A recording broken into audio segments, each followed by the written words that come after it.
미션 임파서블 파이널 레코딩 숨겨진 흥미 코드들 9. 버라이어티 흥미 분석 2025년 5월 미션 임파서블 파이널 레코딩 흥행 열기가 뜨겁다. 오랜 시간 사랑받아온 액션 프랜차이즈의 완벽한 마무리를 보여주고 있다는 칭송을 받고 있다. 8부는 역대 시리즈 전체를 아우르는 총체적인 기념처럼 느껴진다. 탐 크루즈가 에단 헌트 역할을 맡게 될 마지막 작품이 될 수도 있다는 해석이 제기된다. IMF 요원은 가브리엘을 막기 위해 위험한 임무를 수행하게 된다. 모든 것은 미션 임파서블 파이널 레코딩의 스릴 넘치는 결말을 선사하고 있다. 버라이어티는 이번 작품이 프랜차이즈를 마무리할 가능성을 보여주고 있는 것은 이전에 공개됐던 속편들과 훌륭하게 연결되는 흥미 포인트와 주요 스토리에 대한 연결고리가 많다는 것을 의미한다.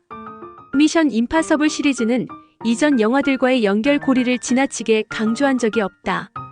반복되는 캐릭터에 더 집중하고 에단과 그의 IMF 팀이 완수한 전설적인 임무들을 모호하게나마 발전시켰었다. 시리즈 8부 파이널 레코딩에서는 약간 다른 접근 방식을 취하고 있다. 관객들에게 익숙한 장면들을 그대로 보여주고 있다는 점이다라는 리뷰를 보도한다. 버라이어티가 흥미기획으로 보도한 흥미 포인트 9를 소개한다. 1. 미션 임파서블 역사를 순환시키다. 8부는 이전 공개됐던 7편.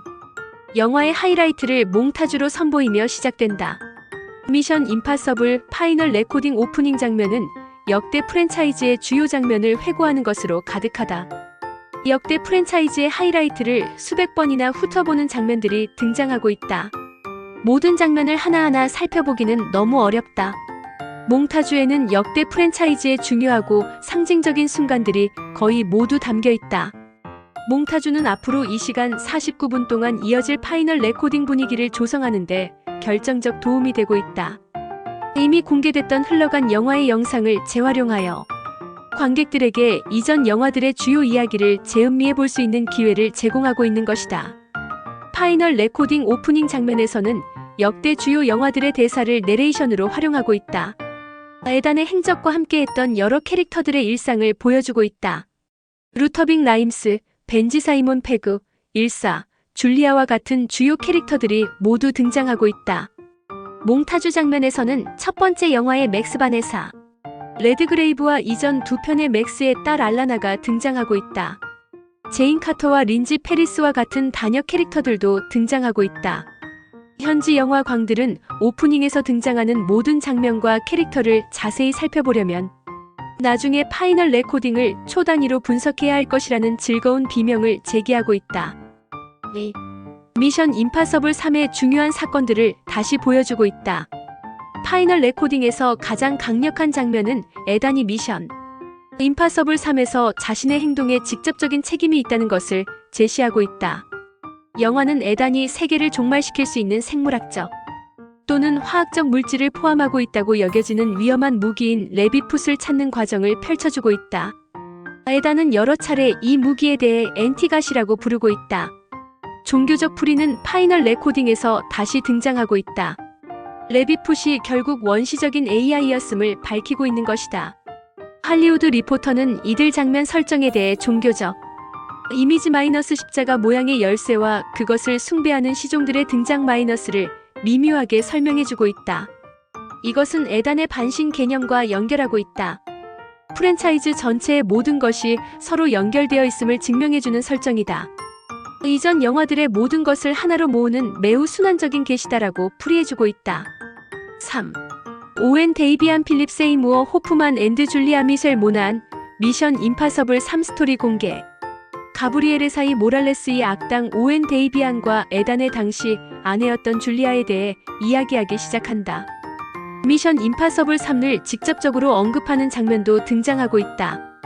가브리엘은 그레이스 에이레이 아트웰과 함께 잡혀간 에단을 조롱하기 위해 두 사람을 이용하고 있다. 에단에게 데이비안이 자신이 아끼는 사람을 해치겠다는 협박을 통해 원하지 않는 일을 하도록 강요했던 일을 떠올리게 한다. 미션 임파서블 3에서 데이비언은 줄리아를 납치하고 에단이 레비풋을 가져다 주지 않으면 죽이겠다고 협박한다. 가브리엘은 파이널 레코딩에서 성공적인 악당의 음모를 재현하고 싶어하는 인물이다.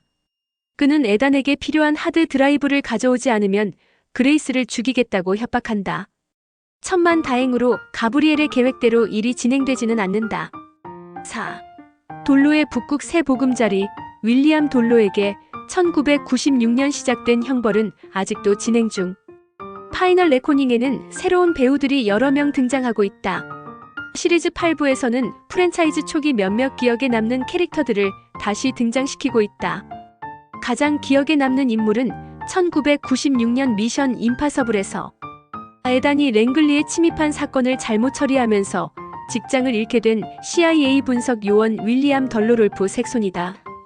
프랜차이즈 첫 번째 영화에서는 단역에 불과했다. 그렇지만 파이널 레코딩에서는 그에게 더 많은 역할을 부여하고 있다. 헌트의 다른 동료들만큼이나 용감하고 고귀한 인물임이라는 것을 증명하고 있다. 그레이스, 벤지 그리고 파리스는 데드 레코닝에 등장하는 파괴된 세바스토폴. 잠수함의 좌표를 찾기 위해 외딴 북극의 연구센터로 향하던 중 돌로를 만나게 된다. 감독 크리스토퍼 맥커리는 이런 설정은 1996년 공개됐던 미션 임파서블에서 돌로가 침입 사건을 잘못 처리하여 랭글리에서 쫓겨났던 운명과 연결된다고 풀이해주고 있다. 5. 브릭스 진짜 정체 쉬아 휘겜이 연기한 역할이 드러내준 충격적인 비밀. 윌리엄 덜로의 귀환과 레비풋의 존재는 파이널 레코닝 예고편에서 모두 제시된 바 있다. 암시되지 않은 중요한 반전 중 하나는 쉬아 휘겜이 연기하는 제스퍼 브릭스의 정체. 에단 헌트와 브릭스 사이에 긴장감 넘치는 순간 브릭스가 사실은 미션 임파서블 오리지널에서 존 보이트가 연기했던 짐 펠프스의 아들임을 확인시켜주고 있다. 겉보기에는 그저 흥미로운 설정에 불과해 보이지만 감독은 이런 설정에 대해 사실 헌트와 브릭스 사이의 갈등에 완전히 새로운 층을 더하게 되는 구도이다라고 자평해주고 있다. 감독의 이런 해석처럼 두 사람은 단순히 기존의 충성심 때문에 적대적인 것이 아니라 헌트와 브릭스의 아버지 사이의 과거 적대적 관계가 아들 세대까지 이어진 것이다. 브릭스가 데드 레코닝에서 헌트와 싸우고 싶어 했던 이유를 미묘하게 설명해주고 있다. 파이널 레코닝에서 마지못해 맺은 두 사람의 동맹은 더욱 아슬아슬한 감정을 불러 일으켜주고 있다는 소감을 듣는다. 6. 에단의 CIA 브리핑 파이널 레코딩에는 헌트의 이전 범죄 행적을 제시하고 있다. 파이널 레코딩 초반 에단이 CIA에 자수하고 십자형 열쇠를 반환하고 있다. 홀트 맥켈러니가 맡고 있는 국방장관은 과거 IMF 요원에게 가해진 범죄 목록을 낭독한다. 그는 브라이언 드 팔마 감독의 원작 영화 미션 임파서블에서 핵심 사건이었던 CIA 블랙볼트 침입을 언급하고 있다. 크렘린궁 폭발 사건과 CIA 보안 브리핑 침투 사건을 추가로 설명해주고 있다. 크렘린 폭탄 테러는 에단과 벤지가 크렘린에 침투하던 중 커트 핸드릭스에게 발각되어 IMF가 누명을 쓰게 되는 고스트 프로토콜의 첫 번째 폭발 장면을 연상시켜주고 있는 설정이다. 보안 브리핑 침투는 에단이 보안 요원으로 위장하여 키트리지의 핵심 세력에 침투하는 데드 레코닝의 오프닝 장면을 떠올려주고 있다. 두 사건은 미션 임파서블 시리즈 전체에서 에단이 저지른 가장 위험하고 더 중요하게는 가장 불법적인 행위로 받아들여지고 있다. 이런 이유 때문에 CIA는 에단에게 원한을 품게 됐다고 전해진다. 7. 돌로 에단의 칼을 돌려주다. 칼은 헌트 과거를 상징. 파이널 레코딩에서 놓칠 수 없는 장면은 에단과 돌로 사이에 전개되는 역동적인 설정이다. 가브리엘을 만나 세계의 핵무기에 대한 지배력을 약화시키기 위해 남아프리카로 향하는 두 사람. 돌로는 랭글리 강도 사건에 대해 에단을 용서하는 진심 어린 순간을 제시하고 있다. 그 사건이 없었다면 에단은 사랑하는 여자를 결코 만날 수 없었을 것이기 때문이다. 돌로는 용서의 상징으로 에단에게 칼을 선물한다. 바로 그 칼은 강도 사건 당시 에단이 남겨둔 바로 그 칼인 것이다. 브라이언 드 팔마 감독의 오리지널 미션 임파서블에서는 위험한 스턴트와 고속 액션 장면으로 유명세를 얻은 바 있다. 파이널 레코닝에서는 이야기 속 작고 캐릭터 중심적인 순간들에 집중하는데 심혈을 기울이고 있다. 에단과 돌로가 칼을 주고받는 장면은 매우 상징적인 제스처로 풀이된다. 두 캐릭터의 갈등 관계가 해소된다는 것이다. 이 장면은 프랜차이즈에 열광했던 고정 팬들에게 보답하는 매우 재미있는 처리 장면으로 해석된다.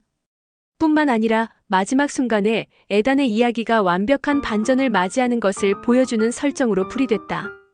8. 피니어스 프릭. 루터는 마지막 순간 자신의 옛 별명을 언급하고 있다. 루터가 마지막 순간에 자신을 피니어스 프릭이라고 부르는 것은 파이널 레코닝에서 가장 감동적인 장면 중 하나로 언급되고 있다. 에단 헌트는 1996년 영화 미션 임파서블에서 루터와 처음 만났을 때 그를 피니어스 프릭이라고 불렀다. NATO 고스트콤을 해킹한 유일한 인물이라는 명성에 어울리는 애칭이라고 할 수 있다. 바로 이러한 명성 때문에 에단은 루터에게 매력을 느낀다. 파이널 레코닝에서도 같은 별명을 언급함으로써 루터는 에단에게 오랜 세월 함께해온 시간을 은근히 상기시키고 있다. 동시에 자신이 폭탄을 해체할 수 있는 완벽한 능력을 갖고 있는 인물이라는 것을 재차 확신시켜주고 있다. 에단과 루터의 우정은 미션 임파서블 시리즈 시작부터 몇 안 되는 변함없는 우정 중 하나로 지속되고 있다. 루터는 파이널 레코딩에서 항상 죽을 가능성이 높았다. 마지막 순간에도 루터는 유머 감각을 잃지 않았다는 사실은 그가 사랑하는 사람들을 위해 목숨을 내놓는 것을 두려워하지 않았다는 것을 보여주는 것으로 풀이된다. 감독은 루터의 존재는 파이널 레코딩 전체에서 제시된 핵심 주제를 상징하는 인물이라고 풀이해주고 있다. 9. 대통령의 편지. 슬로안 대통령 편지에 적힌 날짜에 담겨진 재미있는 메시지. 파이널 레코딩에서 미션 임파서블 열혈 매니어만이 눈치챌 수 있는 아주 작은 디테일은 에리카, 슬로안 안젤라 바셋 대통령 등장 장면이다. 슬로안 대통령이 오랜 친구에게 보낸 편지의 날짜를 주목하시라. 1996년 5월 22일이다. 이 날짜는 슬로안이 해군 대령을 설득하여 헌트가 원하는 것을 주도록 하는데 사용한 중요한 비극의 날짜이다. 이 날짜는 브라이언트 팔마 감독의 오리지널 미션 임파서블이 미국 주요 극장가에서 처음 공개된 개봉 날짜라는 점이다. 이것은 사실 줄거리에 큰 영향을 미치지 않는 사소한 디테일이라고 할 수 있다. 현지 비평가들은 슬로안 사건이 미션 임파서블 스토리와 관련이 있을 가능성은 매우 낮다는 지적을 제시한 바 있다. 그럼에도 불구하고 8부작 미션 임파서블 파이널 레코딩에서 반복되는 주제인 완전한 순환 스토리텔링의 종합을 미묘하게 재확인시켜주는 흥미 포인트라는 풀이를 받는다.